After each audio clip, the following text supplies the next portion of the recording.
गोष्ट माहिती आहे. त्यातले बाबा आम्ही ऋषिकेशला गेलो होतो.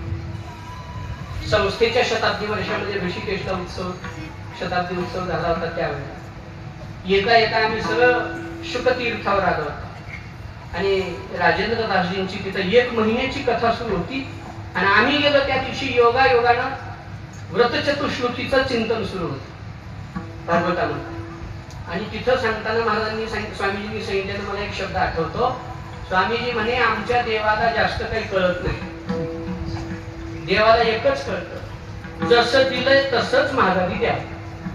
हा शिकलेला नाही. ये यथा माम प्रपद्यन्ते तांस तथैव भजामि. ज्यानं जसं माझं भजन करावं मी त्याच्यावर तसं प्रेम करावं एवढं देवाला कळतं. आणि हे शुद्ध प्रेम करणारे जर त्याला भेटले, सोहळ्याने आपलं समर्पण देवाला केलं की देव सुद्धा तो एवढा सोहळा म्हणजे 100% आपलं समर्पण देव सुद्धा आपल्या 100%ला टक्केवारीतच घेतो आणि तो जसा आणि जेवढा आहे तसा आणि तेवढा आपला होतो महाराज. असा हा प्रेमाचा भुकेला परमात्मा आहे. भक्त्या तुष्यति केवलम. सुभाषितकार म्हणतात ना, भक्त्या तुष्यति केवलम न च गुणैः भक्ती प्रियो माधवा. भक्त्या तुष्यति ही भक्त्या म्हणजे कुठला शेजारचा भक्त्या ना. मग मला काही संस्कृतातलं जास्त काहीच कळत नाही. उभे जेवी येते संत मागे उष्टावळे अभ्या पात्रावळी करून झाला असं माझं काम आहे. भक्त्या भक्तीने है ना. गीतेतही भक्त्या शब्द आलाय. यो मे भक्त्या प्रयश.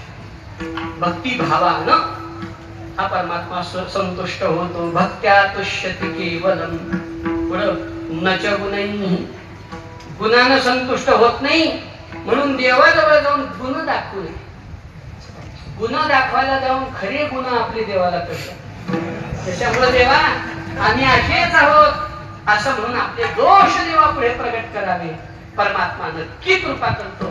बासरीला अखंड ओठावर धारण करण्याचं काय कारण? अनेक कारण विद्वानांनी सांगितले. मला आता एक पाहिजे त्यातलं. बासरीनं कधीच आपले छिद्र देवा पुढे लपवले नाही.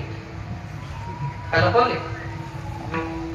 याचा अर्थ आपणही बासरी व्हायचं असेल तर आपले दोष रूपी जे काही छिद्र आहेत, उणीव रूपी जे काही छिद्र आहेत ते देवापुढे लपू नये. महाराज आपण जसे आहोत तसे उघड देवाच्या समोर प्रगट व्हावं.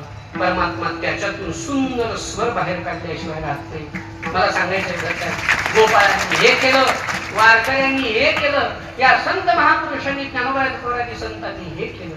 विशुद्ध प्रेम भगवंतावर केलं आणि त्या शुद्ध प्रेम सुखासाठी हा परमात्मा संतांचे सुख झाले या देवा.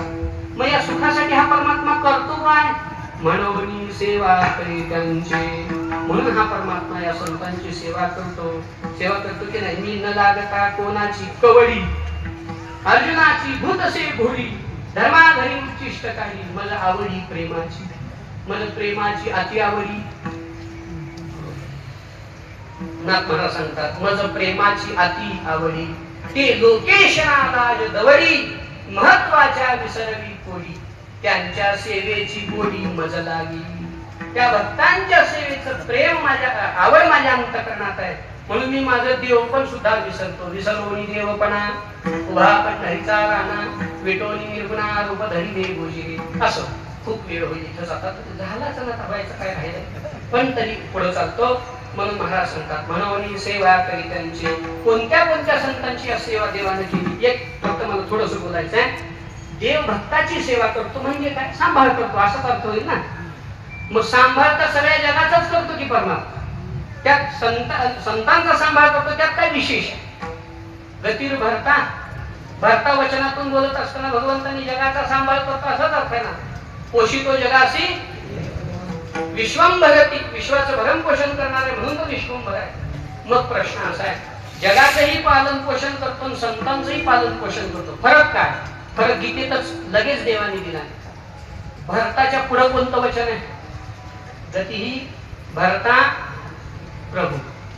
म्हणजे जगाचं भरण पोषण करतो प्रभू या नात्यानं, मालक या नात्यानं. पण संतांचं भरण पोषण करतो ते मालक या नात्यानं नाही. चालवी कामार हो नाही,